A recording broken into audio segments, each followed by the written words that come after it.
श्री सार्थ श्री एकनाथी भागवत अध्याय 12वा।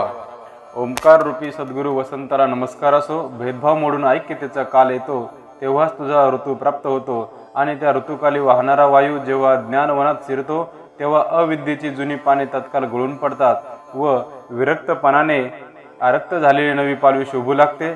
वैराग्याचा ताप अत्यंत प्रखर, त्याने सारे वृक्ष शुष्क झाले असताही वसंत ऋतूच्या योगाने त्यांना कोवळे लुसलुसीत असे नवे पल्लव फुटले।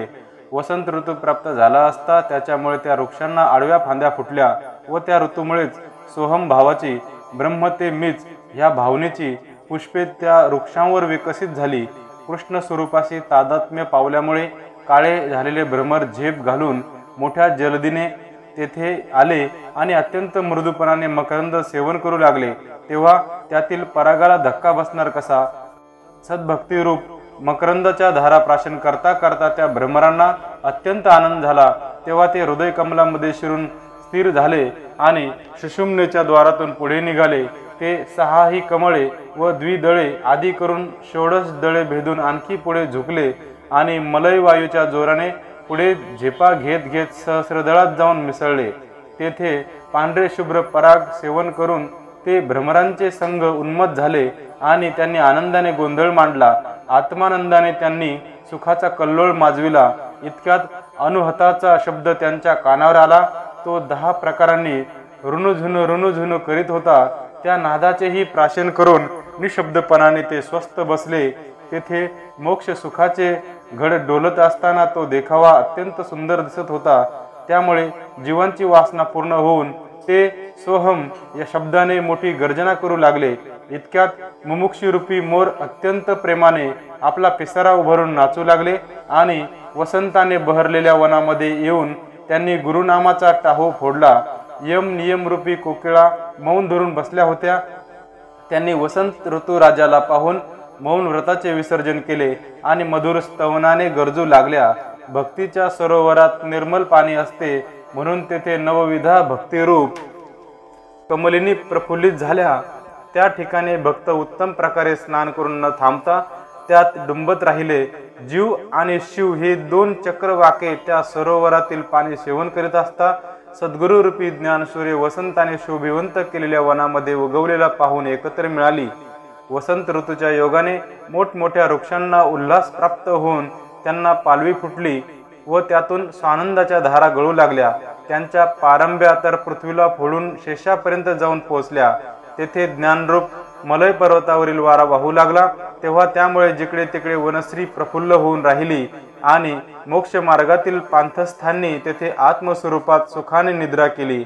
असा सद्गुरुरूप वसंतराज आपल्या भक्तरूप वनाला आनंद देतो। तो भगवत भक्ताच्या भजनाचा अध्याय देव उद्धवाला सांगत आहे। 12व्या अध्यायामध्ये सत्संगाचा महिमा आगाध असल्याचे निरूपण आहे। तेथे कर्माचा कर्ता कोण आणि कर्मत्यागाचे स्वरूप काय ह्याचे निरूपण आहे। 11वा अध्याय संपविताना गुह्य सांगेन असे देवाने म्हटले होते। ते ऐकण्याकरिता उद्धव हा श्रीकृष्णाच्या मुखाकडे पाहू लागला। तेव्हा आता गुह्य गोष्टी काय काय सांगेल ह्याच्या ओठातून कोणती अक्षरे आता बाहेर पडतील त्या भाषणाच्या अर्थाला मिठी मारण्यासाठी उद्धवाच्या अंतःकरणात अत्यंत उत्कंठा लागली होती। ज्याप्रमाणे मेघाच्या मुखातील पाणी चातक वरच्यावरच झेलून घेतो त्याप्रमाणे कृष्णाच्या भाषणासाठी उद्धवानेही आपले तोंड पसरले।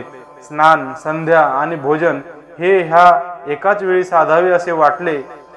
त्याचप्रमाणे ज्ञेय, ज्ञाता आणि ज्ञान घेण्यासाठी उद्धव लक्ष देऊन राहिला। अशी उद्धवाची उत्कंठा पाहून श्रीकृष्णही त्या गोष्टीला तयार झाला। भक्ताविषयी कृपाळू व अत्यंत उदार असा श्रीकृष्ण आपल्या गुह्य गोष्टीतील तात्पर्य सांगू लागला। उद्धव 1-2 अष्टांग योगामध्ये मला वश करून घेण्याचे सामर्थ्य नाही। जगातील नित्यानित्य विचार सुद्धा आपण होऊन माझ्यापर्यंत येऊ शकत नाही किंवा निरंतर मनामध्ये प्रकृती पुरुषांचा विचार करीत राहिले असताही माझ्या स्थानापर्यंत पोचण्याचे सामर्थ्य त्या माणसाला प्राप्त होत नाही हे लक्षात ठेव। अहिंसा सहित जे सर्व धर्म तसेच जे सत्य त्यांच्या योगानेही मी प्राप्त होत नाही। वेदाध्ययन हे मुख्य समजतात पण ते सर्व वेद सांगोपांग पठन केले तरीही माझी प्राप्ती होत नाही। मग त्यांच्या पुढे बिचाऱ्या तपांचा काय पाड? पंचाग्नी साधनाचा प्रकार तर निरर्थक आहे। कृच्छ चांद्रायणे तर वेडी ठरली, कारण ती करूनही मी प्राप्त होत नाही.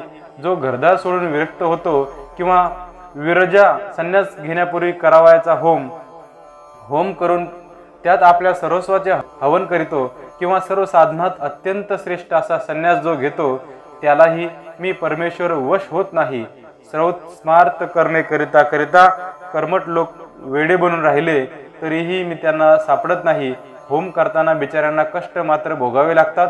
गाई दान दिल्या, भूमिदान दिली, तीळ दान दिले किंवा सर्व धान्याचे दान दिले, तरीही त्यांचा दानाभिमान सुटल्याशिवाय मी त्यांना वश होत नाही. किंवा संकष्ट चतुर्थी, ऋषी पंचमी, विष्णू पंचक, बुधाष्टमी इत्यादी अनेक व्रते नित्य नेमाने केली, तरी त्या कर्मांमध्ये मी सापडत नाही. किंवा सर्वस्व खर्च करून अश्वमेध व राजसूय यज्ञ यथासांग केले, तरी ते काही माझ्या प्राप्तीला योग्य नाहीत. त्यांच्या योगाने मी श्रीकृष्ण काही वश होत नाही. किंवा तलाव, विहिरी, बागा तयार केल्या, मार्गांवर झाडे लावली, वनामध्ये पांथस्थांच्या विश्रांतीकरिता अनेक विश्रांती स्थाने तयार केली, किंवा हवी तितकी स्मार्त कर्मे आचरण केली, तरीही मी आत्माराम काही भेटत नाही. अनेक प्रकारचे वेदमंत्र असोत, अनेक प्रकारचे गुप्त मंत्र असोत, किंवा अत्यंत विचित्र अशी विधिविधाने असोत, व त्यांचे सामर्थ्य केवढेही मोठे व कितीही पवित्र असो, तरी ती माझी प्राप्ती करून देण्यास स्वतंत्र रीतीने समर्थ होत नाहीत. पुष्कर इत्यादी नाना प्रकारची तीर्थे आहेत आणि पातके नाश करण्याविषयी ती अत्यंत समर्थ आहेत, तरी तत्काल माझ्यापर्यंत पोचण्याजोगे सामर्थ्य त्यांच्या ठिकाणी असत नाही. किंवा जे कोणी रात्रंदिवस यमनियम करीतात किंवा नाना प्रकारची साधने करता करता थकून जातात, ते माझ्या दारापर्यंत येण्याचे सामर्थ्य त्या यमनियमादिकांत नाही. उद्धवा, त्या यमनियमांचा निर्णय 19व्या अध्यायात तुला मी खरोखर सविस्तर सांगेन, कारण हा 12वा अध्याय संक्षिप्त स्वरूपाचा आहे.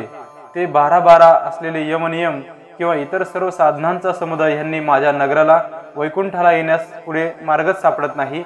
पण ते जर साधूचा आश्रय घेऊन धरून संतांच्या दाराशी गेले, तर ती सर्व माझ्या घरी आली असे होईल. अशा परंपरेने माझी प्राप्ती होते. परंतु सत्संगती ही तशी नव्हे. ती आपल्या संघाने इतर सर्व संघांचा नाश करीते व रोखठोक माझी प्राप्ती होते. सत्संग धरणारे भक्त माझ्या प्राप्तीसाठी आणखी कोणावर अवलंबून राहणारे नसतात. आळी असते ती कुंभारणीच्या संगतीत गेली की तिच्या देहाची स्थिती पालटली असे होते. त्याप्रमाणे संतांची संगती धरली असता भक्त असतात तेही पालटून मद्रूपच होतात. हे पहा, चंदनाच्या सभोवार जी निर्गंध व निरुपयोगी झाडे असतात, त्यांची लाकडे ही चंदनाच्या संगतीने सुगंधी होऊन मोठ्या किमतीला चढतात. ती अचेतन काष्टे सुद्धा सर्वस्वी देवांच्या आणि ब्राह्मणांच्या मस्तकावर चंदनाच्या रूपाने राहत असतात. त्यांची श्रीमंताला ही गरज लागते आणि खरोखर राजे सुद्धा त्यांना वंद्य समजतात. त्याप्रमाणे सत्संगती धरली असता भक्त माझी योग्यता पावतात आणि शेवटी मला सुद्धा ते पूज्य होतात. त्यांचा महिमा किती सांगावा. उद्धवा, माझे स्थान तत्काळ प्राप्त व्हावयाला खरोखर संतांच्या संगतीशिवाय दुसरे साधनच नाही, हे पक्के लक्षात ठेव. मागे जी साधने सांगितली आहेत ती सर्वही अभिमानाने मलिनच झालेली आहेत. त्यांची लक्षणे तुला सांगेन, ऐक. अष्टांग योगामध्ये वायू जिंकण्यास अत्यंत कठीण आहे. तो पूर्णपणे कधीच साधत नाही असे समज. बरे, इतकेही करून साधलास तरी सिद्धींची बुडवणूक असते, ती तर अनिवार्यच होय. नित्यानित्य विचाराचे ज्ञान असते, तेथे पांडित्याचा अभिमान बाधक होतो आणि मन हे द्रव्याची आणि मानाची प्रबळ इच्छा करीते. तेथे ज्ञान हेच ज्ञानी पंडिताला विघ्नरूप होते. लोकात अहिंसा धर्म आचरताना धार्मिकपणाने पाणी गाळून घेतात, पण ते गाळीत असतानाच हजारो जीव प्राणास मुकतात. तेव्हा अशा अधर्माने तो धर्म व्यापलेला असतो. बरे, वेदाध्ययन केले तर मुख्य गोष्टीविषयी वेदाचे मौनच धरलेले आहे, तेव्हा त्या पठणानेही मी प्राप्त होत नाही. यज्ञ व दान धर्म यांची आवड बाळगली असताही मी प्राप्त होत नाही. देहाने तप करू लागले तर तप करणाऱ्याच्या अंगी क्रोध उत्पन्न होतो.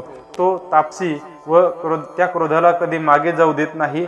त्यामुळे तो क्रोध नित्य नवा वाढतच असतो. पहा, सर्वस्वाचा त्याग करून संन्यास ग्रहण केला तर तेथेही देहाभिमान नष्ट होत नाही. विरजा होम केला तरी तो व्यर्थ गेला असे समज, कारण मानाभिमान बाधतातच. स्मार्त कथा कर्म यथासांग केले किंवा जे इष्टापूर्त याग तेही केले तर तेथे स्वर्गातील नाना प्रकारचे दिव्य भोग आडवे येऊन पडतात. म्हणून कर्म हे साधकांना क्षयरोगाप्रमाणे विनाशकारी होते. नाना प्रकारची सर्व दाने दिली असतात. वासना त्या दानाच्या फळाची इच्छा धरिते किंवा दातेपणाने अनिवार्य गर्व चढतो. तो काही केले तरी कमी होत नाही. एखादा साधक अनंत व्रत करून वरती झाला आणि त्याने 14 गांठीने देव बांधला, तरी पण शेवटी अनंतालाच तो विसरून गेला आणि त्याने हाताचा देव मात्र घालविला असे होते. अनेक प्रकारचे यज्ञ करू लागले असता त्या प्रत्येक यज्ञातील विधी, मंत्र, पात्रशुद्धी इत्यादी पसाऱ्यामुळे तो याग बहुधा सिद्धीस जात नाही आणि यदा कदाचित सिद्धीला गेलाच तर त्यापासून होणाऱ्या फललोभाची पीडा पाठीस लागते. अनेक प्रकारचे वेदमंत्र व गुप्त मंत्र म्हणताना त्यांचा उच्चार अव्यवस्थित होता कामा नये, कारण ते मंत्रवाद्यांनीच खरोखर रचलेले असतात. त्यात चूक झाल्याने कित्येक मंत्रवादी वेडे झाले आहेत. तांबडी वस्त्रे भगवी करून तीर्थाच्या अभिमानाने तीर्थाटन करणारे प्रवासी होतात, पण ते बिचारे भिकेला मात्र लागतात आणि अर्ध घटकाही त्यांना विश्रांती म्हणून मिळत नाही. 12 यम नियमांची अखंड यातायात करताना 24 तत्वांमध्येच काय तो ह्यांचा पसारा कल्पलेला असतो. 25वे तत्व म्हणजे सर्वांचा सोयरा जो परमात्मा, तो कोणालाच कळत नाही. अशा प्रकारे जी साधने सांगितलेली आहेत ती जर आपल्याच मनाने करू गेले तर त्या सर्वांमध्ये बाधा आहे. ती मी तुला सांगितली. आपल्याच मताने साधने केली तर त्यात अशी विघ्ने उत्पन्न होतात, पण ती साधने साधून सांगितलेली असतील तर ती सर्वही सिद्धीस जातात. साधूने निश्चयाने काही सांगितले नसता साधक नाना प्रकारची साधने काय करणार? प्रत्येक साधनाचे विधान कोणते, त्याचा प्रकार कसा, हे आपल्याच विचाराने कधी कळत नसते. पण कोणतीही साधन उत्पत्ती न करता केवळ तत्संगतीनेच मला पावलेले लोक किती आहेत त्याची मोजदाद सुद्धा करता येत नाही. ते मी तुला सांगेन. श्लोक 3-4. पाहू गेले तर केवळ जड, मूढ व शुद्ध रजतम योनीमध्ये जन्मास आलेले असे असताना ते सुद्धा दृढ संगतीला लागून माझ्या ठिकाणी स्थिर होऊन राहिले. नित्य दानव, निशाचर, पक्षी, पशु, गंधर्व, अप्सरा, सिद्ध, चारण, विद्याधर, नाग, विषारी सर्प, गुह्यक हे सर्व माझ्या पदाला पोचले. अशा प्रकारे पक्षी, पशु, सर्प हे सर्व जर मला पावले आहेत, मग मनुष्य त्यांच्याहून सहजच श्रेष्ठ आहेत. सत्संगाने वैश्य, शूद्र, स्त्रिया इत्यादी सर्व मला पावली आहेत. फार तर काय, पण जे सर्व वर्ण धर्मातून बाहेर टाकलेले, ज्यांचे नाव सुद्धा कोणी उच्चारित नाही, ज्यांची छाया पाहूनच सारे जग लांब पळते, असे जे अत्यंत मलिन अंत्यज लोक, त्यांनी सुद्धा सत्संगती धरून ते माझ्या पदाला आलेले आहेत. इतकेच नव्हे तर त्यांना देव व ब्राह्मण सुद्धा वंदन करीतात. अशी संतांची कीर्ती मोठी अपूर्व आहे. सत्संगती धरली तर निंद्य असतात ते सुद्धा वंद्य होतात. उद्धवा, तू खरोखर निष्पाप आहेस. याकरिता तू सत्संगती कर. सोने आधीच शुद्ध 15.5च्या दराचे सर्वोत्कृष्ट असले आणि त्याला रत्नाची संगती घडली, त्याच्या कोंदणात रत्न बसविले, तर ते अधिकाधिकच मोलाला चढते व राजाच्या मुकुटावर जाऊन बसते. त्याप्रमाणे पुण्याच्या बळाने पुरुषाला सत्संगती प्राप्त झाली असता असे पुरुष अनंत सुखे भोगतात. देवादिदेव त्यांना वंदन करतात आणि शंकर इत्यादिकही त्यांच्या भेटीला येतात. यमधर्म त्यांच्या चरणी लागतात व तीर्थे त्यांचे चरणतीर्थ मागतात. भक्तिभावाने सत्संगती धरली असता पुरुषाला एवढा लाभ होतो. दैत्य, राक्षस, स्त्रिया, शूद्र व अंत्यज तरले एवढेच काय म्हणतोस? अरे, त्या युगात त्या ठिकाणी आणखीही कित्येकांचा उद्धार झालेला आहे. श्लोक 5-6. जो वृत्रासुर इंद्राशी युद्ध करीत होता त्याचे वर्णन वेदांनी सुद्धा केलेले आहे. युद्धात देखील त्याची बुद्धी विषम भावारहित होती, म्हणून तो माझ्या पदाला येऊन पोचला. नारदाच्या गोष्टी ऐकतात ज्याने गर्भातच मला मिठी घातली, तो भक्त राज शिरोमणी प्रल्हाद कयाधूच्या पोटी जन्मास आला होता. महापराक्रमी ऋषपर्वा दैत्य माझ्या पदामध्ये लीन झाला. बळीच्या दारात भिक्षा मागण्याकरिता मी बटू वामन झालो. कपटाने बळीला बद्ध केले असता माझा छळणाराचाच उलट छळ झाला. माझ्याकडे द्वारपाळाचे काम आले आणि मीच बळीचा ताबेदार झालो. त्या बळीचा पुत्र बाणासूर, तो शिवाच्या वर प्रसादाने फार मत्त झाला होता. त्याने माझ्या मुलाचाच मुलगा प्रद्युम्नाचा पुत्र अनिरुद्ध चोरून नेला आणि त्या दोघांचा हेर नारद. तो चोर बाणासूर मी युक्तीने धरला आणि बाणाने अत्यंत जर्जर केला. त्याच्या सहस्र भुजांचा भार तोडून टाकला. शंकराने मध्ये येऊन त्याला जीवानिशी मारू दिले नाही. तो म्हणाला, आपल्या भक्ताचा पुत्र मारशील हो. मलाही बळीची मोठी भीड पडली म्हणून मी अखंड त्याच्या द्वारात असतो, यासाठी बाणालाही मी उद्धरिले. मग शंकराला संतुष्ट करण्यासाठी मी आपल्या हाताने बाणाला स्वस्वरूपाला पोचवून शिवपदावर स्थापन केले। तेव्हा तो सुख पावला। अर्जुनाने खांडवन अग्नीला खावायस दिले, त्यात मयासूर जळू लागला असता त्याला मीच उद्धरले। केवळ शत्रूचा भाऊ बिभीषण हा राक्षसांच्या कुळात जन्माला होता। तो मला अनन्य भावाने शरण आल्यामुळे तो माझा केवळ जीवप्राण झाला। सुग्रीव, मारुती व जांबुवंत यांचे थोर पराक्रम प्रसिद्धच आहेत। रावणाने वनामध्ये जटायूला छिन्न भिन्न करून टाकला होता, तो मी उद्धरिला।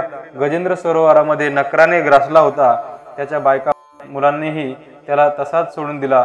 तेव्हा अंतकाळी दीनवाणीने स्तवन करून तो माझे स्मरण करू लागला। त्याने सर्वांची आशा सोडून देऊन वैकुंठाच्या मार्गाकडे पाहून एक सुंदर कमल उचलून, हे परमेश्वरा, अत्यंत त्वरेने ये असे म्हणाला। त्या गजेंद्राची ती उत्कंठा पाहून वैकुंठाहून लगबगीने मी गरुडाच्याही पुढे उडी टाकून त्या हत्तीचे बंधन तोडले। खरोखर त्याचा जन्म पशुयोनीत झालेला होता, पण अंतकाळी त्याने माझे स्मरण केले म्हणून तो माझ्या निज धामाला आला। ह्याकरिताच पुराणांनी त्याचे गुणगायन केले आहे। तराजूत वजन करून जिन्नस विकणारा एक वैश्य वाणी होता। तो सत्य बोले आणि विकावयाचे जिन्नस खरेपणाने वजन करी। तो सत्यव्रतानेच मला पावला म्हणून त्याचे नाव सत्य तोलणी असे पडले होते। अंत्यजाममध्ये धर्मव्याध हाही माझ्या निजपदाला आला। जरा व्याध तर प्रसिद्धच आहे, त्याने अपराध केला असूनही मी त्याचा उद्धार केला। पायावर बाण मारून त्या अपघातानेच कृष्णाचा प्राण घेतला। हे परीक्षिती, तो जरा व्याध होय, त्याला कृष्णाने आपण होऊन उद्धरिले। कोळ्यामध्ये गुहक पहा, तो रामाच्या समोर आला, तोच त्याचे संपूर्ण कर्म नाश पावले व तो निज धामाला गेला। कुब्जा तर 3 ठिकाणी वाकडी होती, पण भक्तिभावाने मात्र ती सरळ व शुद्ध होती। तिच्या चंदनाची पवित्र गोडी काय सांगावी, त्याची मला फारच आवड असे। तिने मला चंदनाचे विलेपन केले व मन मला अर्पण केले म्हणून मी तिच्या अधीन झालो। ती निज धामाला गेली। हे पहा, गोकुळातील गोपिका संसारापासून परावृत्त होऊन शरीर, मन व प्राण ह्यांनी मला भाळल्यामुळे त्याही आत्मसुख पावल्या। गोपिकांना माझी फार आवड होती किंवा मलाच गोपिकांची आवड होती असे म्हण। पण आम्हा उभयताच्या त्या आवडीच्या बरोबरीची योग्यता प्राप्त करून घेता घेता सर्व साधने दुर्बल झाली। संसाराची गोडी सोडून देऊन पतीची किंवा पुत्रांची भीड न धरिता यज्ञ पत्न्यांना माझीच फार आवड उत्पन्न झाली। भाविकांना भावार्थामुळे परमेश्वरावरच अशी दृढ श्रद्धा असते। त्यांनी मला अन्न समर्पण करून त्या माझे निजधाम पावल्या। परंतु ज्यांचा कर्माचा अभिमान होता ते ब्राह्मण मात्र मला पोचले नाहीत। एक ब्राह्मण आपल्या मोठ्या शास्त्राभिमानाच्या बळाने आपल्या स्त्रीला माझ्याजवळ येऊ देईना। तो लोकांना म्हणे की तुम्ही वेदशास्त्रापासून भ्रष्ट झाला आहा, गोराख्याची आणि गवळ्यांची पूजा काय म्हणून करता। ती स्त्री बाकीच्या सर्व स्त्रिया जात असलेल्या पाहून तिचे मन माझ्यासाठी तळमळू लागले। पण तो ब्राह्मण मोठा कर्मठ असून कठोर अंतकरणाचा होता। त्याने तिला अडवून धरले। तो म्हणाला, तुझ्या पित्याने तुला माझ्या हातात दिली तेव्हाच मी तुझ्या देहाचा पती झालो आहे। मला सोडून तू गवळ्याकडे कशी जातेस। तेव्हा ती त्याला म्हणाली, तू ह्या देहाचा पती आहेस असे म्हणून तो देह त्याच्यापुढे ठेवून ती प्राणाने येऊन मला मिळाल्यामुळे सायुज्य मुक्तीला गेली। ज्या माझ्या प्राप्तीसाठी साधक नाना प्रकारच्या कष्टाने थकून जातात, ती साधने न करिताही त्या स्त्रिया अनायासे मला पावल्या। श्लोक 7। त्यांनी वेद पठन केले नाही किंवा केवळ शास्त्रवेत्ते असे गुरु केले नाहीत, अथवा व्रते, तपे इत्यादी अनेक प्रकारची साधनेही त्यांनी केली नाहीत। अरे, केवळ सत्संगतीनेच किती स्त्रिया माझ्या स्वरूपाला पावल्या, त्यांची संख्या समजत नाही। एक निष्ठेने जे माझ्या भक्तीला लागतात त्यांना मी श्रीकृष्ण सुलभच आहे। श्लोक 8। जे संत केवळ आत्मस्वरूपीच होते त्यांना माझी संगती प्राप्त झाली। भावार्थानेच मला येऊन मिळाल्यावर तप, व्रत ही काय करतोस। माझे पद प्राप्त होण्याला त्यांच्याजवळ भावार्थ हेच भांडवल आहे। सर्व गोपी भक्तिबळानेच खरोखर माझ्या पदाला पोचल्या। माझ्या मुरलीचा ध्वनी ऐकताच गोपिका सर्व कामे सोडून देऊन आपल्या देहाचा सांभाळ करण्याचेही भान न धरता शोधित माझ्याजवळ आल्या। पतीची व पित्याची आवड सोडून आणि वेदाची किंवा शास्त्राची भीड न धरून त्यांनी माझ्या ठिकाणीच अढळ भक्ती ठेवली। गोपिकांना माझे प्रेम अत्यंत प्रिय वाटत होते। एकाच घावासरशी पुत्र स्नेह तोडून विधीला पायाखाली रगडून माझ्या आवडीसाठी त्वरेने गोपिका मला पावल्या पहा। त्याचप्रमाणे गायीही मुरलीच्या नादाने वेडावून गेल्या। त्यांच्या देहाला असणारे वाघाचे भय देखील त्या विसरल्या व माझ्या ठिकाणी लुब्ध झाल्या। माझ्या मुरलीच्या ध्वनीने मन तल्लीन झाल्यामुळे वासरे स्तनपान करण्यासही विसरली। त्यांचा तोंडातला घास तोंडात राहिला इतके त्यांना माझे ध्यान लागले होते। माझ्या मुरलीचा नाद ऐकल्यामुळे ज्यांनी आपापसातील वैर हृदयातून काढून टाकले। ते वाघ व ती हरिणे देखील एकमेकांच्या शरीरावर माना ठेवून मुरलीच्या नादात तल्लीन झाली। मी जे यमलार्जुन वृक्ष उपटले ते तरले, ह्यात आश्चर्य काय? पण वृंदावनातील वृक्ष तृण ही देखील माझ्या सहचार्याने उद्धरली हे लक्षात ठेव। मी मोराची पिसे धारण केल्यामुळे त्या मोरपिसांच्या योगाने मोरही तरले। वृंदावनात असणारी लहान वृक्ष, वेली, गवत, पाषाण इत्यादी जड व मूळ यांचाही माझ्या सानिध्याने उद्धार झाला। माझ्या संगतीत अनन्य प्रीती असणे तीच त्यांची शुद्ध भक्ती होय। त्यामुळेच खरोखर कृतकृत्य होऊन ते माझ्या स्वरूपाला पोचले। अत्यंत दुराचारी असा कालिया सर्प माझ्या पायांच्या प्रहारानेच खरोखर उद्धरला। त्याचे इतर नाग व नागिनी वगैरे सर्व सर्प परिवारासह माझ्यामुळे उद्धरले। आपल्या स्वस्वरूपाची जी प्राप्ती आहे ती खरोखर सत्संगाशिवाय दुर्लभ आहे हे उद्धवाला श्रीकृष्ण स्वतः सांगतात। श्लोक 9।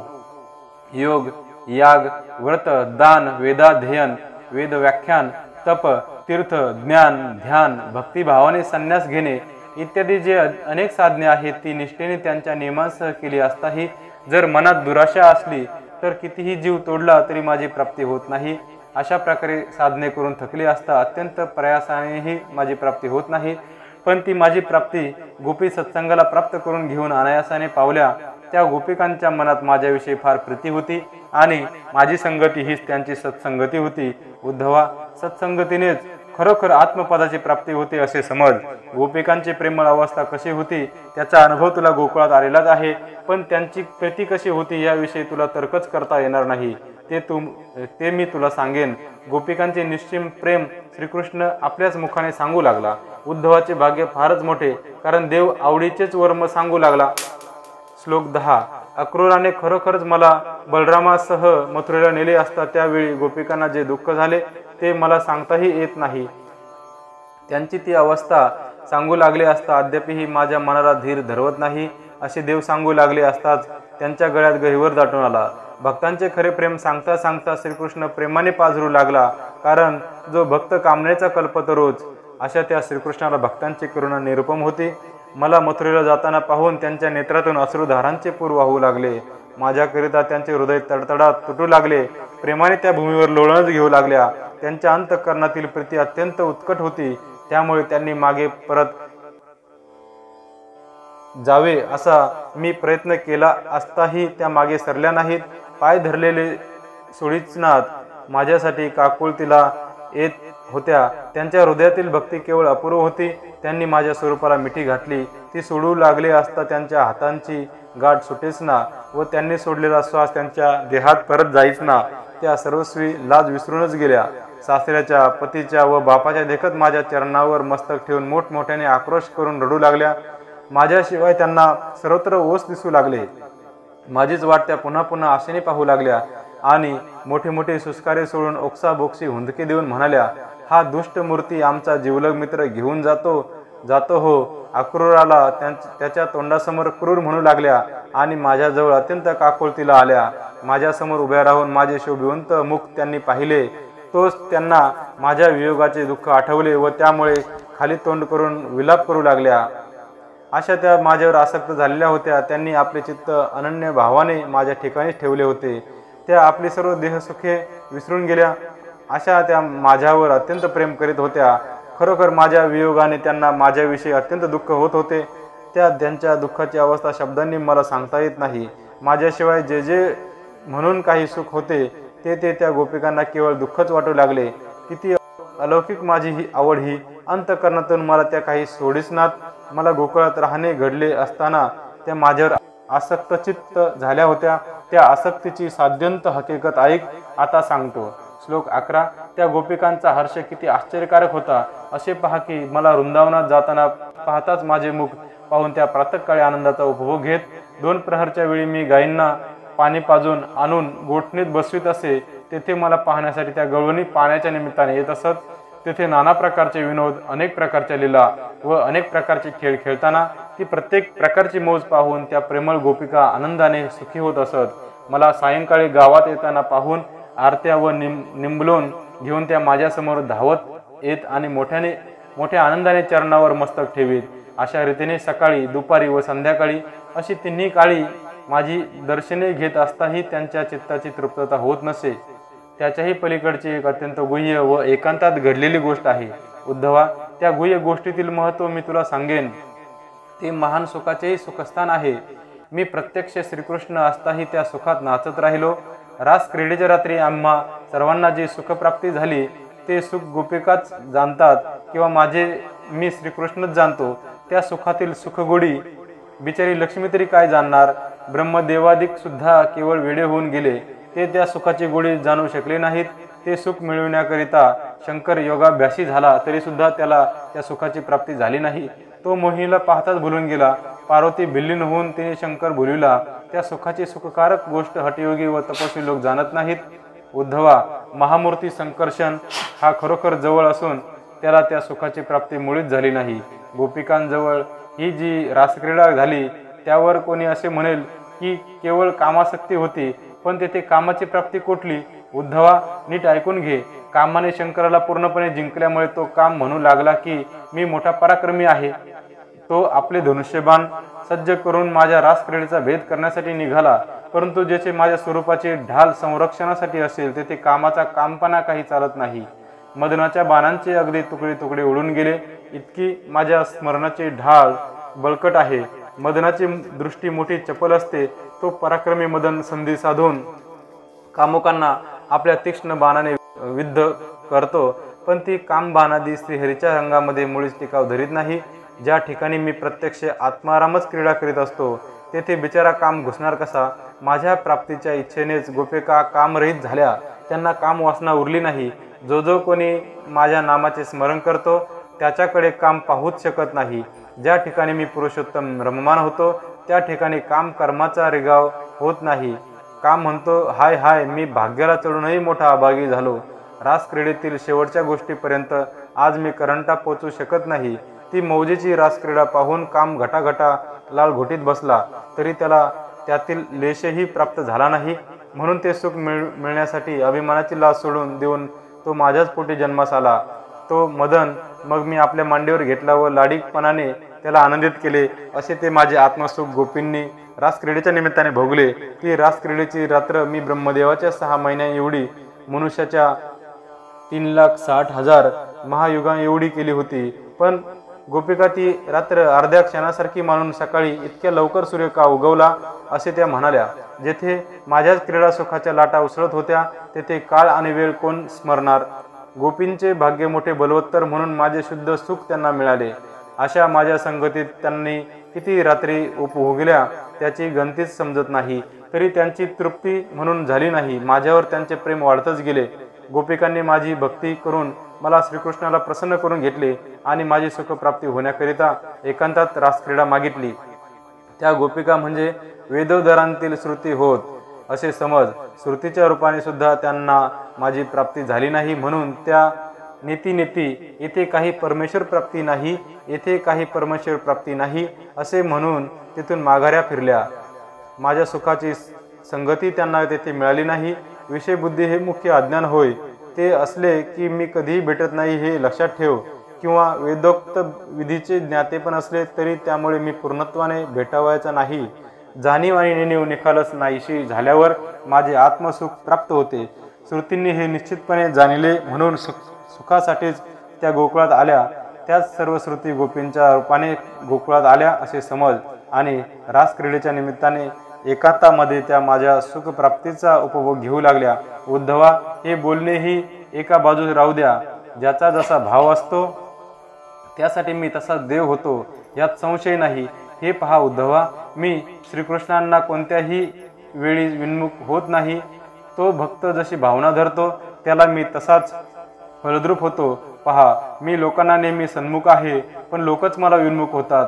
त्याला काही इलाज चालत नाही. ते मुद्दाम होऊन दुःख भोगतात. मी सकामाच्या ठिकाणी सकाम असतो व निष्कामाच्या ठिकाणी निष्काम असतो. पहा, नास्तिकाला तर मी तिन्ही लोकात असताही नास्तिकपणामुळे नाहीसा होतो. असो, ही उपपत्ती किती सांगावी. ऐक, गोपींना माझी प्राप्ती होती म्हणून माझ्या सुखाच्या संगतीत त्यांनी ज्या रात्री भोगल्या त्या त्यांनी निमिषार्धासारख्या मानल्या. पण त्यांना निसर्गतःच ज्या ज्या रात्री प्राप्त झाल्या होत्या त्या त्या रात्री माझ्या वियोगाने त्या गोपिका त्यांचे पती जवळ असताही कल्पाप्रभाने मोठ्या अशा म्हणू लागल्या. त्यांच्या त्या दुःखाची स्थिती शब्दाने मुळीच सांगवत नाही. माझ्या योगामध्ये माझे स्मरण करीत असता त्या समाधी अवस्था पावल्या. श्लोक 12. मला गोकुळात राहणे घडले असताना त्या गोपी माझ्या ठिकाणी आसक्त चित्त झालेल्या होत्या. ही सर्व साध्यंत हकीकत मी तुला यथातथ्य रीतीने सांगितली. अशा त्या गोपींना मी अत्यंत निष्ठुरपणाने कृतघ्नासारखा सोडून जात असता त्या माझ्या वियोग काळीच्या असह्य दुःखाने पाषाणसुद्धा उकलले. अशा रीतीने त्या माझ्यापासून दूर झाल्या असताही मागहून माझीच कथा, माझेच गुणानुवाद व सदोदित माझेच स्मरण करता करता त्या मत स्वरूपाला पोचल्या. त्या दळणकांडण करताना माझे गुण मोठमोठ्याने गात असत किंवा दही घुसळण्याचे कार्य त्यांनी चालविले असताही त्या माझेच चरित्र गायन करीत सडा संमार्जन करताना त्या गोपिकांना माझेच ध्यान लागलेले असे. फार तर काय, पण माझे स्मरण करूनच त्यांचे बालकांना झोके देणे चालत असे. गायीची धार काढताना माझ्या स्मरणावर त्यांची आसक्ती असे. तात्पर्य, सर्व कामे करताना माझ्या विस्मरणाची गोष्टच त्या विसरून गेल्या होत्या. कुठेही जाणे येणे करीत असताना त्यांचे मन माझ्या ठिकाणी अखंडपणे लागलेले होते. बसताना, जेवताना, पिताना त्यांना माझेच ध्यान लागलेले असे. सारांश, मी गेल्यावर त्यांना माझी अशी अतिशय आवड लागली होती. त्यांचे डोळे अखंड माझ्याकडेच लागून राहिले होते. त्या सदा सर्वदा माझ्याच गोष्टी बोलत असत. अशी अनन्य आणि सर्व ठिकाणी गोपींची आणि माझी प्रीती होती. त्या घरादारात वागत असूनही माझ्यामध्ये रंगून गेल्या होत्या. अशा प्रकारे त्यांची बुद्धीच मत स्वरूप झाली होती. म्हणून त्या घरदारही विसरून गेल्या, त्या पुत्र व पती विसरून गेल्या आणि आपला कामधंदाही त्या विसरल्या. माझा एक निधिध्यास लागल्यामुळे त्या विषय सुख विसरल्या. त्या शीत उष्ण इत्यादी द्वंद्व दुःखे विसरल्या. त्या तहानभूक विसरल्या. ज्या देहामुळे पतीला व पुत्राला त्यांच्या मनाने आप्त असे मानलेले होते त्या देहाला विसरून ते मनच माझ्यामध्ये रममान झाले. त्या इहलोक व परलोक विसरल्या. त्या संपूर्ण कार्यकारण विसरल्या. हे पहा, माझे ध्यान करीत राहिल्यामुळे होणाऱ्या आनंद सुखाचा उपभोग घेता घेता त्या आपले नाम व रूप देखील विसरल्या. 24 तत्वांचे सर्व विकार निरसून टाकून मुनिश्रेष्ठ समाधी लावतो. तो त्या समाधीत ज्याप्रमाणे सर्व संसार विसरतो त्याप्रमाणे गोपीही सर्व संसार विसरून मत्स्वरूपच झाल्या. किंवा अनेक प्रकारच्या नद्या आल्या आणि समुद्राला मिळाल्या असता त्या जशा समुद्राची एकरूपता पाहून आपली नावे व रूपे विसरून जातात, त्याप्रमाणे गोपिकाही अनन्य प्रीतीने मत्स्वरूपाला मिळाल्यामुळे नामरूपाचे बोलणेच विसरून गेल्या. त्यांना ह्यापैकी कशाचीच स्फूर्ती होईना. सच्चिदानंदाच्या स्वरूपाचा प्रभाव काय सांगावा. खरोखर माझा स्वभाव त्यांना माहीत नसताही त्या गोपिकांचा अनन्य भाव माझ्याच ठिकाणी होता. त्यामुळे त्या परब्रह्म स्वरूपाला पोचल्या. पहा श्लोक 13. त्या गोपी केवळ अबला होत्या हे तर खरेच, पण माझ्या संगतीचे त्यांना अत्यंत प्रेम होते आणि ती संगती सुद्धा कामासक्तीची म्हणजे शास्त्र प्रवृत्तीच्या विरुद्ध अशी होती. मी शास्त्राप्रमाणे त्यांचा पती नव्हतो, पण खरोखर स्वरूपाने मात्र मदनालाही मोह पाडणारा असा सुंदर होतो. ज्या स्त्रिया शास्त्र प्रवृत्ती विरुद्ध जार बुद्धीने व व्यभिचाराच्या हेतूने माझ्याशी रममान झाल्या त्या 4 प्रकारच्या स्त्रिया होत्या. हस्तिनी, शंखिनी, चित्रिणी व पद्मिनी. त्या चौघींना 4 मुक्तींच्या ठिकाणी कामाच्या मोहात मी रमवित होतो. इतर कोणत्याही पुरुषाच्या संगतीत स्त्रिया क्षणभंगूर सुख भोगितात, पण माझ्या कामासक्तीने कधीही नाश न पावणारी अशी निज सुखाची प्राप्ती होते. आपल्या पतीच्या संगतीने क्षणभर आनंद होत असे, पण माझ्या सुखाचा आत्मानंद प्राप्त झाल्यामुळे स्वानंदाचा कंद असा जो परमानंद त्याचाच त्या सर्व काळ उपभोग घेत असत. म्हणूनच त्या चंचल स्त्रिया आपल्या पतीचा सुख सोहळा सोडून देऊन सर्वस्वी माझ्या ठिकाणी रममान झाल्या. अशी माझी कामकला अपूर्व आहे. 9 रसांचा रस जाणणारा, नित्य नवे नवे रंग उत्पन्न करणारा असा एक मीच आहे. म्हणूनच गोपी माझ्या कामावर लुब्ध झाल्या होत्या. त्या गोपिकांची भक्तीही तशीच अखंड होती. जीवाच्या आतील गोष्टीचे समाधान करावयाचे फक्त एक मीच जाणतो. हेच मनात आणून त्या जीवाभावाने मला प्राप्त झाल्या. अंगाचा व प्रत्यंगाचा उपभोक्ता मीच, अंतर्बाह्य सर्वांग निवविणारा मीच. हाच सर्व खरा प्रकार जाणून त्या माझ्याजवळ कामासक्तता बाळगीत हावभाव, कटाक्ष इत्यादी गुण व त्यातील गुप्त हेतू मीच जाणतो.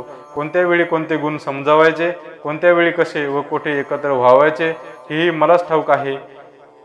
असा सर्व मनोरथ पूर्ण करणारा पुरुषांमध्ये एक मीच आहे हा विचार जाणून गोपींनी सर्वस्वी माझी शुद्ध भक्ती धरली होती. ज्याच्यावर निष्काम तपस्वी भरून गेले आहेत, ज्याच्यावर योगी आणि संन्यासी मोहित झाले आहेत, त्याच्यावरच देह व घरदार ही विसरून गोपी भाळल्या होत्या. अंधारात गुळ खाल्ला असता तो मुळीच कडू लागत नाही, त्याप्रमाणे माझे सच्चिदानंद स्वरूप न जाणताही माझी सेवा करिता करिता त्या मत्स्वरूप झाल्या. परीस हा दगडच आहे असे समजून लोखंडाच्या घनाने त्याला फोडू लागले असता तो लोखंडाचा घन त्याला लागताच घनाचे सोने होते. त्याप्रमाणेच गोपींची अवस्था झाली हे लक्षात ठेव. विष असे समजून अमृत घेतले असता मृत्यू टळून अमरत्व प्राप्त होते. त्याप्रमाणे जार बुद्धीने माझ्या भजनी लागल्या असता त्या माझ्या सायुज्य पदाला पोचल्या. मी गोपीशी कामविलास केला की त्यांचा सर्व काम नष्ट केला. त्या प्रकरणातील अर्थाचा विचार केला असता असे दिसून येते की त्यांना माझ्याविषयीच्या कामाने मोक्षच प्राप्त झाला. ज्यांना माझी संगती घडली अशा त्या 1 2 किती सांगू 100 1000 नव्हे असंख्य गोपिका आत्मपदाला गेल्या. वैरागर नावाच्या रत्नाला खडे लागले तर ते हिरेच होतात. त्याप्रमाणे माझ्या संगतीने किती गोपिका उद्धरल्या त्यांची संख्याच मी जाणू शकत नाही. मी परब्रह्माची सुंदर मूर्ती माझ्याशी व्यभिचार करण्याच्या योगाने गोपिकांची अविद्या आणि पातकांच्या राशी धुटल्या जाऊन त्या गोपिका प्रत्यक्ष मुक्ती पावल्या. मी अथवा माझे संत यांची संगती ज्यांना प्राप्त होईल ते निश्चितपणे मला पोचले ह्याविषयी संशय करू नये. कित्येक लोक विकल्पाच्या योगाने माझ्या स्वरूपावर अनेक प्रकारची दुसणे ठेवतात, परंतु माझे संत निर्दोष असल्यामुळे त्यांच्या संगतीने निर्मल सुख प्राप्त होते. उद्धवा, तूही त्याबद्दल विशेष वाटाघाट करू नये व सत्संगती धरून संसाराची गुंतागुंत सोडून टाकावी. श्लोक 14. उद्धवा, माझे स्वरूप शुद्ध निर्गुण आहे. वेद आहेत तितके त्रिगुणात्मक आहेत, म्हणून त्या वेदांची जी प्रेरणा आहे ती माझ्या प्राप्तीला असमर्थ होय असे समज. त्या वेदार्थाने श्रुती स्मृती अनेक प्रकारची कर्मे लोकांकडून करवितात. त्या कर्मांची कर्मगती निश्चयाने कोणालाच कळत नाही. कर्म हे स्वरूपाने फार गहन आहे. निविधी आणि निषेध यांनी ते फारच कठीण झाले आहे. थोर ज्ञानी माणसालाही शास्त्राधाराने सूक्ष्म विचार करताना कर्माचा निर्णय होत नाही. कर्मामध्येच एखादे कर्म केवळ प्रवृत्तीचे असते तर एखादे केवळ निवृत्तीचे असते. तसेच एखादे सकाम असते तर दुसरे निकाम असते. असे कर्माचे स्वरूप अद्भुत आहे. ते साधकाच्या अंगावर येऊन आढळते. कर्म म्हणून जितके आहे तितके सर्व अविद्यात्मकच आहे आणि वेद त्रिगुणात्मक आहेत. तत्संबंधी साधन रूप वेदांत हात श्रवण करण्यासारखा आहे. तमोगुणाने कर्मकांड उत्पन्न झाले आहे, रजोगुणाने उपासनाकांड उत्पन्न झाले आहे आणि सत्वगुणाने ज्ञानकांड उत्पन्न झाले आहे. ह्याप्रमाणे वेद हे त्रिखंडात्मक व त्रिगुणात्मक आहेत. वेद, शास्त्रे, विधान व विधी यांचे मूळ आधी अविद्याच आहे. ज्या अविद्येमुळे देहबुद्धी उत्पन्न होऊन ती विधी निषेधांमध्ये गुंतवून टाकते. ह्याकरिता उद्धवा, तू आधी खरोखरच ही अविद्या सोडून दे आणि अविद्येचा संबंध सोडला असता सहजच वेदविधी सोडल्यासारखे होते. पण आधी अविद्या म्हणजे कोण हेच आम्हाला कळत नाही. मग तिचे निराकरण आपण कसे करावे असे म्हणशील तर ऐक. आपल्या कल्पनेचा जो बोध तीच स्वतः सिद्ध अविद्या होय. तिच्यामुळेच विधी निषेध बाधतो. ती टाकून दिली की तो शुद्ध ब्रह्मच होतो. सेनापती समरांगणात पतन पावला की सर्व सैन्य आपोआपच पळून जाते. त्याप्रमाणे अविद्या सोडून दिली असता विधी आणि विधान दोन्ही सहजच सोडली जातात. रथाचा कणाच पूर्णपणे कापून टाकला असता घोडे जोडलेले असले तरी रथ चालत नाही. त्याप्रमाणे माझ्या स्वरूपाचा निर्णय करून अविद्यात छेदून टाकली असता विधी निषेधही पुढे चालत नाहीत. एकाच घावाने मूळ तोडून टाकले असता शाखा व पल्लव तोडल्यासारखे होते. त्याप्रमाणे अविद्या सपाट्या सरशी तोडली असता विधी निषेध सहज जागच्या जागी नष्ट होतो. ऐक, वेदांतील तात्पर्यार्थ असा आहे की मुख्यत्वे करून मला भगवंताला भजावे. शास्त्रामध्ये वेदांत श्रवणाने तो स्पष्टार्थ सांगितला आहे. तो वेदांत श्रवण केल्याचे फळ असे समज की अविद्येचे निरसन करावे. त्या अविद्येचे निरसन केले असता मग पुढे श्रवण करावे लागत नाही. आपल्या ठिकाणावर पोचले असता असे पुढे जाणे येणे उरत नाही. त्याप्रमाणे अविद्येचे निरसन झाले असता श्रवण व मनन यांची गरज लागत नाही. आता तू म्हणशील की अविद्या नष्ट होणार कशी, हेच मोठे कठीण वाटते. पण हे संकटही कसे दूर होते ते मी तुला पुढे सांगेन. वेद, शास्त्र किंवा कर्माचे विधान हे साधन अविद्यात्मकच आहे. ती अविद्या जाणण्यासाठी मलाच शरण यावे हे लक्षात ठेव. श्लोक 15. स्त्री पुत्रादी विषयांचा ध्यास सोडून आणि योग, योग्यता, शहाणपणा, कर्मठपणा व कर्मांचा अभिमान दूर सारून मला शरण यावे. वेदाध्ययन सोडून, शास्त्र श्रवण सोडून, प्रवृत्ती व निवृत्ती सोडून मला शरण यावे. द्रव्य आणि मान यांच्या चेष्टा सोडून, ज्ञानीपणा व प्रतिष्ठा यांना सोडून, अनेक प्रकारच्या निष्ठा सोडून मला श्रेष्ठ ईश्वराला शरण यावे. वैदिक व लौकिक आचार सोडून, पुराणोक्त व तांत्रिक आचार सोडून मला शरण आले असता माझे आत्मसुख मिळवशील। कुलाचा उच्चपणा सोडून, जातीचा अभिमान सोडून, आश्रमाचा थोरपणा सोडून मला शरण यावे। ज्ञान व ध्यान सोडून, विधी व विधान यांना सोडून, देहाचा अभिमान सोडून मला शरण यावे। अंतर्यामी हे माझे नाव आहे, कारण मी मुख्यत्वे करून हृदयातील भाव जाणणारा आहे। तो मी शब्दांच्या योगाने कधीही निरनिराळा होत नाही। मात्र ममत्व सोडून परब्रह्माच्या ठिकाणी श्रद्धा ठेवली पाहिजे। उद्धवा, सर्व त्यागांतील त्यागीपणा कसा असतो त्याचे लक्षण मी तुला सांगतो। सर्व अभिमान सोडावा हेच त्यागाचे मुख्य लक्षण आहे। सर्व अभिमान सोडून मला शरण आले असता मग तुला जन्ममरण कोठले? माझ्या प्रतापानेच तू तरशील हे लक्षात ठेव। तुला शरण येण्याकरता काय गिरीकंदरात जाऊन बसावे, की एखाद्या झोपडीत राहावे, की दाही दिशांना धुंडीत फिरावे? तुला राहावयाला कोठे एखादा गाव नाही? तुझी नेहमीची एखादी ठराविक जागा कोणती? तुला शरण येण्यासाठी धावे तरी कोणाकडे? अशी मनात तू कल्पना करशील आणि म्हणशील की तुला कोणत्या ठिकाणी शरण यावे? तर बाबा, मी तुझ्या हृदयातच आहे। त्या हृदयात राहणाऱ्यालाच त्वरित शरण जावे। सर्व भावाने व सर्वस्वासह मला हृदयस्थाला शरण येशील, तेव्हा सर्व प्राणीमात्रात व हृदयात राहणारा जो मी, त्या माझी सर्व व्यापकता तुलाही प्राप्त होईल।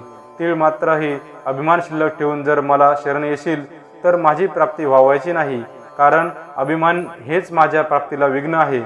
कुत्र्याने पक्वानाला स्पर्श केला असता ज्याप्रमाणे ब्राह्मण त्या पक्वानाला स्पर्श करीत नाही, त्याप्रमाणे मनात अभिमान राहिला असता मीही साधकाला स्पर्श करीत नाही।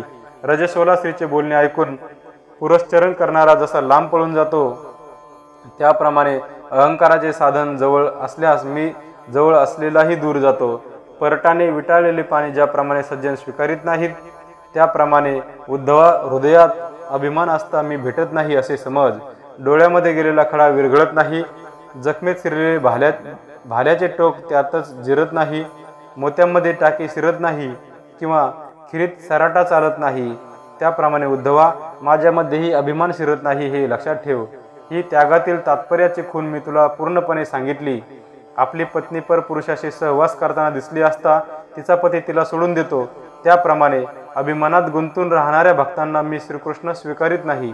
ह्याकरिता अभिमान सोडून मला हृदयस्थाला तू शरण आलास तर उद्धवा, देवकीची शपथ, तुझा मी उद्धार करीन।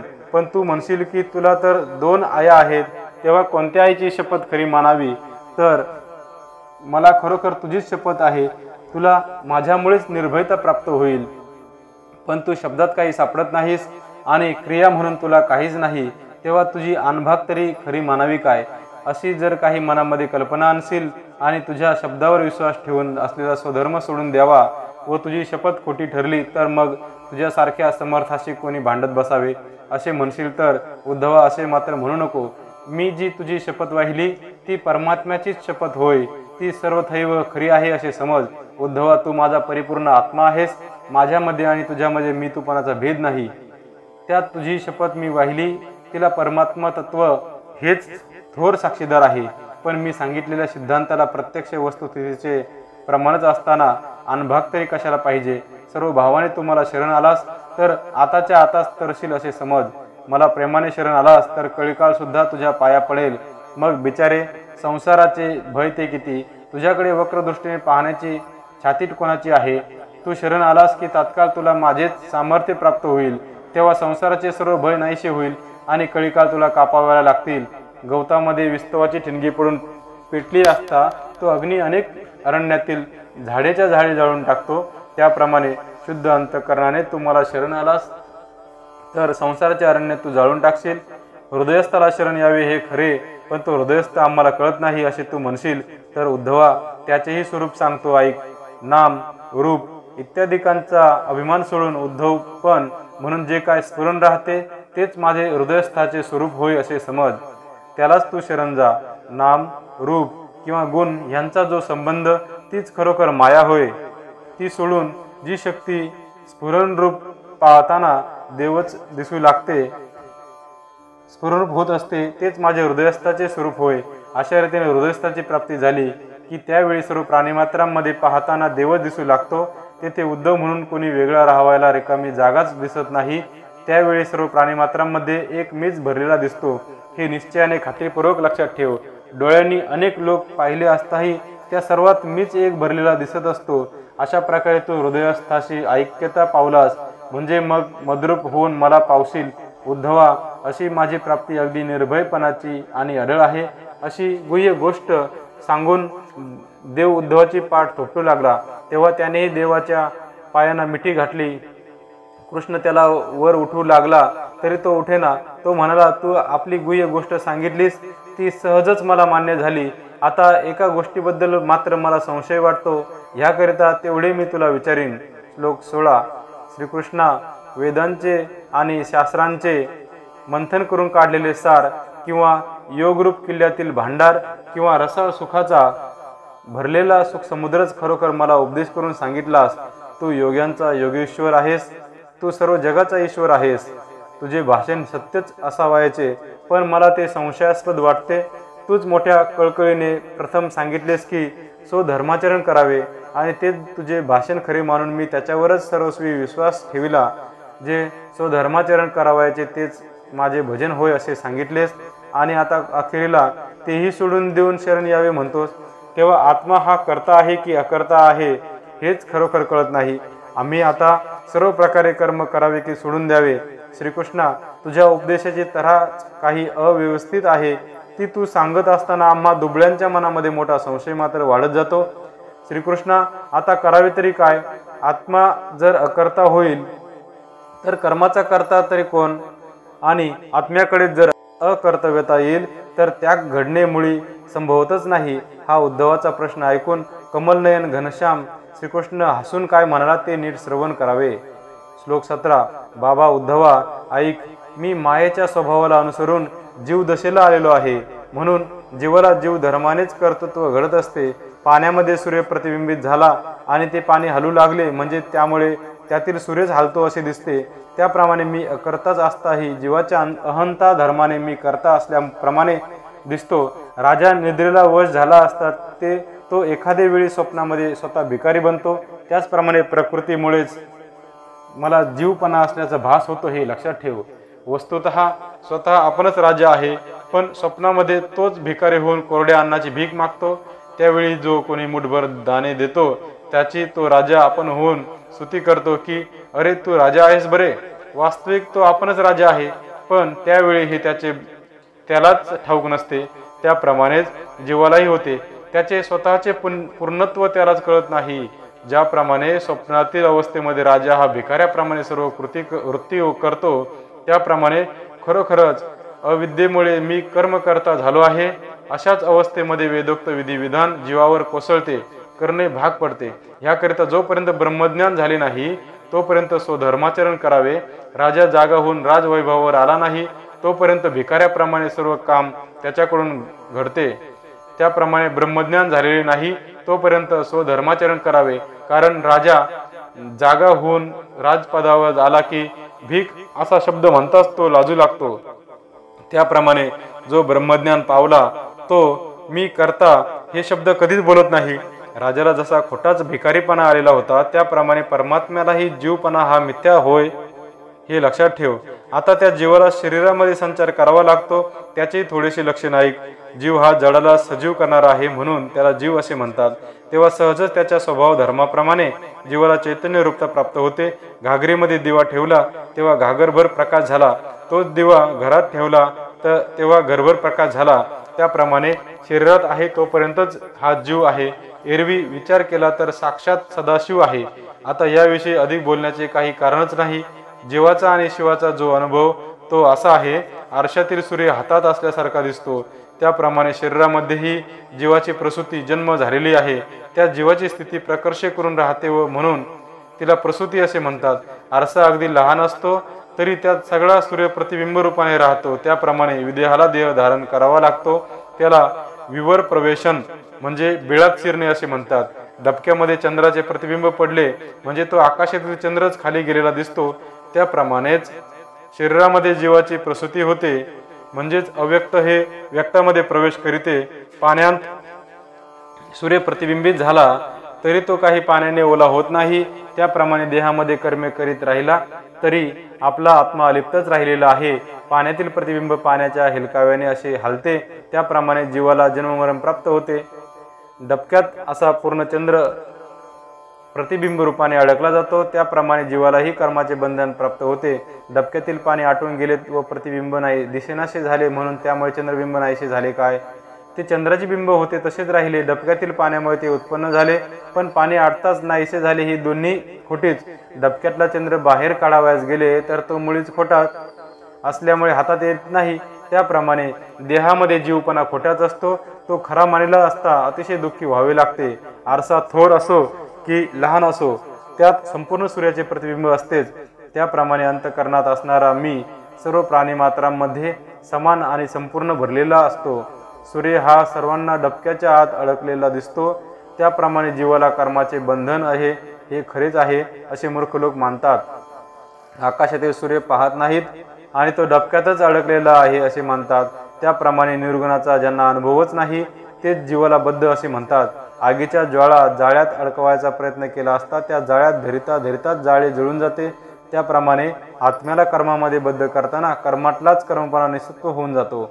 आवाज उत्पन्न होणाऱ्या स्थाने म्हणजे एक वायू व दुसरा प्रत्याघात, पण ह्या दोहोंशिवायच निरंतर जो आवाज घुमत असतो त्या नादाला अनाहत ध्वनी असे म्हणतात.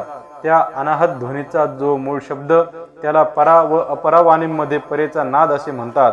आणि योगी लोकांना ज्याची नेहमी आवड लागलेली असते त्याचा अनुवाद बोलण्यात व्यक्त होणारा नव्हे. ज्या ध्वनीची आनंदकारक गोडी एक शंकरच पूर्णपणे जाणतो, किंवा ज्याची ती सुंदर गोडी सनकादिकांनीच यथेच्छ चाखिली आहे. वायूचे सत्व शोधिले असता व शब्दतत्व त्याच्याशी मिळाले असता चौघांच्या चैतन्याने जो सजीवपणा उत्पन्न होतो त्यालाच मनाचे स्वरूप प्राप्त होते. चेतनेचे जे चैतन्य तेच वायूचे शुद्ध सत्व होय. शब्दाचे मूळ तत्व तेच होय आणि त्याच्याच योगाने जीव मनोरूप होतो. जीवाचा शरीराशी संयोग कसा होतो ते स्वतः श्रीकृष्ण सांगू लागला. तेव्हा आधारादी चक्रापासून घडणारे सारेच संस्कार क्रमानेच सांगितले. मी ह्या पहिल्याच अध्यासाने जीवाला जीवपणा आभास होऊ लागतो आणि तो ज्या ज्या तत्वांमध्ये प्रवेश करतो ते ते तत्व आपणच असे तो म्हणू लागतो. तेव्हा मी देह असे त्याने म्हटले असता तात्काळ त्याची पूर्णता होऊन त्याच वेळी एकदेशीय व अंशभूत अशी देहात्मबुद्धी प्राप्त होते. तो सूक्ष्म नाद आणि अतिसूक्ष्म प्राण मिळून प्रथमतः आधार चक्रात प्रवेश करून आरंभासच अत्यंत सूक्ष्म असे स्फुरण पाहून परा नामक वाचा उत्पन्न होते. आधार चक्रामध्ये सूक्ष्म प्राण असतो आणि परा नावाची वाणी तेथलीच असते, म्हणून मनाचे अत्यंत सूक्ष्म असे कोमल स्फुरण उत्पन्न होते आणि स्वाधिष्ठान चक्राच्या ठिकाणी मनाचे बाळसे अधिक वाढू लागते. त्या ठिकाणी पश्यंती वाचा बोलावायचा प्रयत्न करीत असते, परंतु ती बोलूच शकत नाही. त्या चक्रात प्राणवायूही एकवटलेला असतो, म्हणून तो त्यापुढे चालून जात नाही. तेव्हा तेथे प्राणाचे आणि अपनाचे भांडण होऊन ते दोघेही रुसतात. तेथेच मोठा गृहकलह माजतो आणि ते वेगळेपणा करू लागतात. त्यामुळे प्राण, अपान, व्यान, उदान व समान असे जे पाचही प्राण पाच ठिकाणी राहू लागतात त्याचाही निश्चयात्मक विचार ऐक. पूर्वी रुसून गेला होता म्हणून सांगितले होते त्याला अपान असे म्हणतात. रागारागाने जो पुढे येतो त्याला प्राण असे म्हणतात. दोहोंमध्ये समानपणे नाभीमध्ये जो राहतो तो समान होय. कंठात राहतो तो उदान होय. पण व्यानाला राहावायला जागाच नाही. अद्यापि शरीरामध्ये व्यानाला एक नियमित ठिकाण नाही, म्हणून तो नेहमी सर्व अंगामध्ये परिभ्रमण करीत असतो. याहूनही आणखी सूक्ष्म असे पंचप्राण असतात. तेही भिन्न भिन्न ठिकाणी राहतात. त्यांनी आपल्याला राहावायला आपणच वेगळे वेगळे ठिकाण ठरवून ठेवले आहे. नाग, कुर्म, कृक्कल, देवदत्त आणि पाचवा धनंजय हे ते सूक्ष्म पंचप्राण होय. यांची शरीरात जेथे वस्ती असते ती स्थाने निश्चितपणे सांगतो ऐक. शिंक हे नागाचे घर, जांभई हे कुर्माचे घर आणि ढेकर हे कृककलाचे घर होय. उचकी हे देवदत्ताचे बिऱ्हाड होय. पण धनंजयाला मात्र कोठेच थारा मिळत नाही. म्हणून जीव आणि देह यांचा संगम होण्याच्या ठिकाणी म्हणजेच चिज्जड ग्रंथीत धनंजय वस्तीला राहतो. त्यामुळे जीवाने शरीराला सोडले असताही जो घटकाभर तरी ह्या शरीराला वाचून धरितो. स्वाधिष्ठान नामक चक्रापासून अनुक्रमानेच प्राणाचे 10 विभाग होतात. त्यांचे स्थान, मान व उपलक्षण हे सर्व मी तुला सांगितले. मी मागे तुला एक गोष्ट सांगितलीच आहे की प्राण आणि अपान हे दोघे रुसले आहेत. त्यावर त्या दोघांची भेट अद्याप झालेली नाही, कारण ते मोठे हट्टी व छंदिष्ट असे आहेत. त्या दोघांची जो समजूत करेल तोच माझा आवडता होय असे तू समज. त्याला मी आपण होऊन आपले सर्वस्व अर्पण करतो, ह्याचेच नाव योग साधन होय. उद्धवा, प्राणाची लक्षणे सांगता सांगता एकाएकी प्राण आणि आपण यांची साम्य स्थिती सांगण्याची कथा प्रसंगोपात आली, तेव्हा तूही ती सहज ऐकून ठेव. स्वाधिष्ठान चक्रापासून मणिपूर चक्रात येताना जीव आणि मन यांची ऐक्यता होते.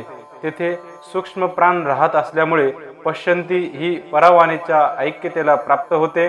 तेव्हा मनाला खेळूपणा उत्पन्न होऊन बाल्यदशा प्राप्त होते असे समज. त्यानंतर प्राण डुलत डुलत पुढे चालू लागतो व अनाहत स्थान गाठतो. तेव्हा पश्यंती वाणीच्याच अनुरोधाने मध्यमा नावाची वाचा उत्पन्न होते. ती मौनाची मिठी न सोडता आपल्यापाशीच गुणगुण करू लागते.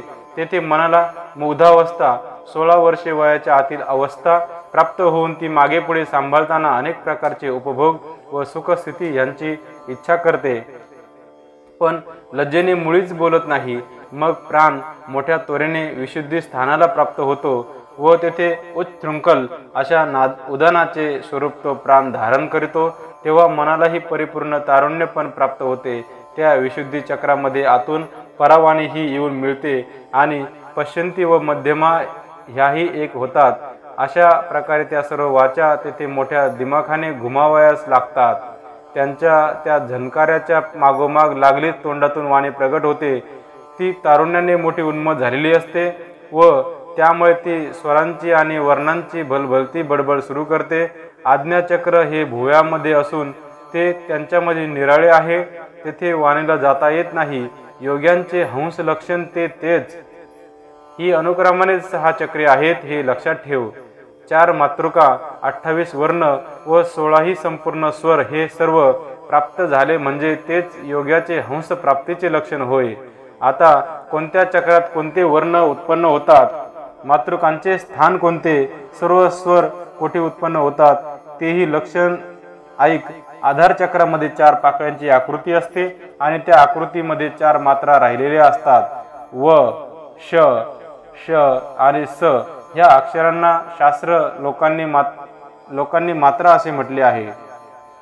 जेथे स्वाधिष्ठान हे 6 पाकळ्यांचे चक्र आहे तेथे 6 वर्ण स्थापन केलेले आहेत.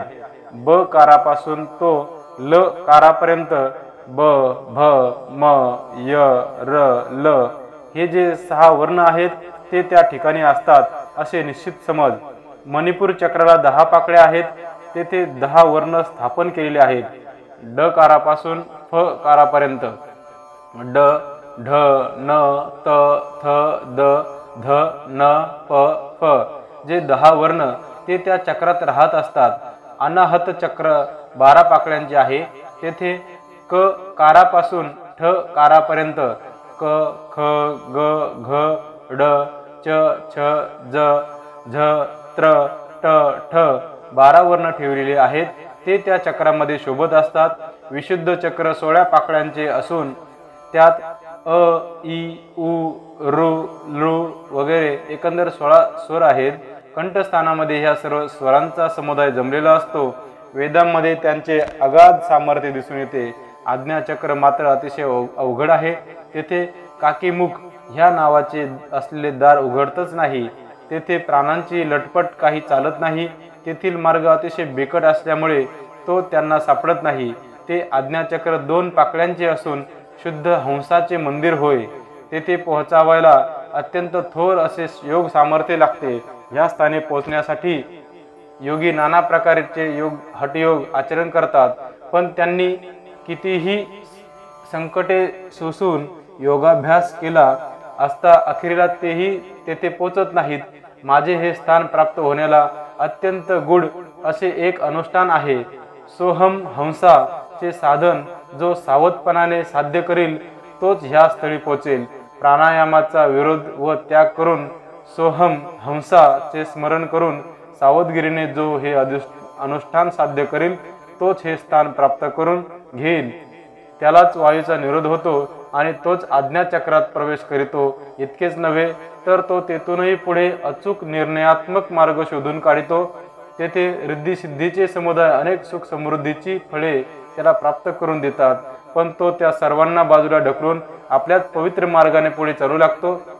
रिद्धी सिद्धींना जो भुलला किंवा मी सिद्ध असा ज्याला अभिमान उत्पन्न झाला तो त्या आज्ञाचक्रापासून च्युत झाला व तो केलेल्या सर्व श्रमांना मुकला असे समजावे। परंतु ज्याच्या अंगी परिपूर्ण वैराग्य असते तो सिद्धींना कधीही भुलत नाही। सुखोपभोग व मान मान्यता यांच्यावर लाथा मारून माझ्या प्राप्तीसाठी आपल्या मार्गाने पुढे चालू लागतो। त्यानंतर औटपीठ आज्ञाचक्रापुढील स्थान व गोल्हाट औटपीठाच्या पुढील स्थान ओलांडून भ्रमर गुंफेच्या गोल्हाटाच्या पुढील स्थान कचाटातून पार पडून सहस्रदल कमलाचे प्रवाह शोषण करून ते धैर्यशाली पुरुष मत्स्वरूप होतात। आज्ञाचक्राची स्थिती सांगत असता पुढे योग मार्ग सांगण्याची गोडी लागली म्हणून मागची कथा सांगावयाची विसरलो, याबद्दल श्रोत्यांनी क्षमा करावी। आपण म्हणाल की मासा प्रवाहाबरोबर वाहू लागला म्हणजे तो जसा सहसा मागे फिरत नाही, त्याप्रमाणे ग्रंथ निरूपण करण्यामध्ये तूही पुढेच चल, व्यर्थ बडबड का करतोस। मूल चुकले म्हणजे त्याला आई ज्याप्रमाणे शिकवून देते त्याप्रमाणे आपले हे भाषण मला माझ्या कल्याणाचे द्योतक झाले आहे। चक्रांचे निरूपण करताना मनही योगाकडे वळले आणि त्यामुळे मागचे निरूपण विसरून शेवटी दूर निघून गेले। हे ऐकून श्रोते हसले आणि म्हणाले, तू काही ह्या ग्रंथाचा करता नव्हेस हे आम्हाला कळून चुकले आहे, म्हणून त्याचे निराकरण करण्याकरिता विशेष प्रतिपादन करू नको। कोट्यवधी ग्रंथ चालले तरी योग ज्ञानाची गोडी कळत नाही, ती तू आपल्याच आवडीने स्पष्ट करून दाखविलीस। जे श्रीमद भागवत समजावयास कठीण होते ते श्रीकृष्णाने तुझ्याच मुखाने यथार्थ रीतीने अर्थ स्पष्ट करून सांगितले, ते खरोखर आम्हाला पसंत पडले आहे। हा 12वा अध्याय अतिशय गहन आहे, हे देवाधिदेवच बोलला आहे, पण त्यातील अर्थही तू स्पष्ट करून सांगितलास पहा। अशा प्रकारे संतांनी आदरभाव दाखवून अभय दिले, ते पाहून एका जनार्दनालाही अत्यंत हर्ष होऊन त्याने संतांना नमस्कार घातला। वैखरी मात्र स्वर आणि वर्ण ह्या पदांचे व्याख्यान झाले, तेच श्रीकृष्ण दृष्टांत देऊन उद्धवाला सांगतो। जीवाचे आणि शिवाचे जे सूक्ष्म मूळ असते तोच आदिपुरुष वाणीच्या द्वाराने स्थूलाकारास येतो, ह्याच अर्थाने अत्यंत सरळ विवेचन करून स्पष्टपणे सांगतो।